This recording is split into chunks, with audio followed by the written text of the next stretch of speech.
ज्ञानवापी सर्वे रे त्रिशूल और स्वस्तिकांक रेकर्ड करा जाइछि वीडियो। भारतीय प्रत्नतत्व सर्वेक्षण संस्था ASI शुक्रवार वाराणसी ज्ञानवापी मस्जिद सर्वेक्षण आरंभ करी एहा हिंदू मंदिर उपरे निर्मित होईछि कि नाही ताहा जानिबाकू चेष्टा करिछि। ज्ञानवापी कॉम्प्लेक्स रो कांथ और स्तंभ रे चिन्हित त्रिशूल, स्वस्तिका, घंटी और फूल भली प्रतीकर वीडियोग्राफी और फोटोग्राफी करा जायतिला।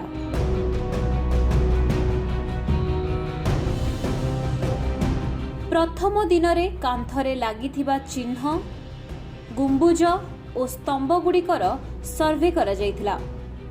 निर्माण शैली एवं प्रत्येक डिजाइन रो प्राचीनता रेकर्ड करा जायतिला एवं सर्वेक्षण रे विवादीय ढांचार गुंबुज एवं स्तंभ उपरे निर्मित गठन गुड़ी को अंतर्भुक्त करा जायतिला। ज्ञानवापी कॉम्प्लेक्स निकटरे आईन श्रृंखला रक्षा पाई जिला प्रशासन पक्षरु बहु संख्यक सुरक्षाकर्मी को मुतयन करा जायतिला।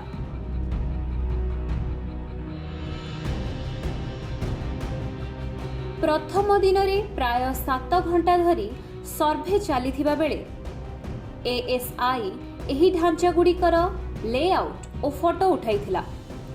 ज्ञानवापी कॉम्प्लेक्स रो 4टी कोण रे डायल टेस्ट इंडिकेटर रखा जायतिला एवं कॉम्प्लेक्स रो विभिन्न अंशर गभीरता एवं उच्चता मप करा जायतिला।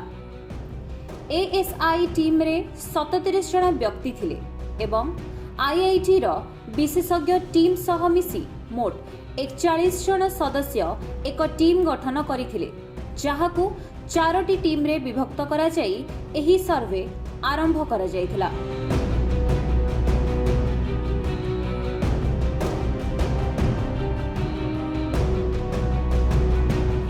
गतकाली ASI पक्षरु वीडियोग्राफी करा जायतिला।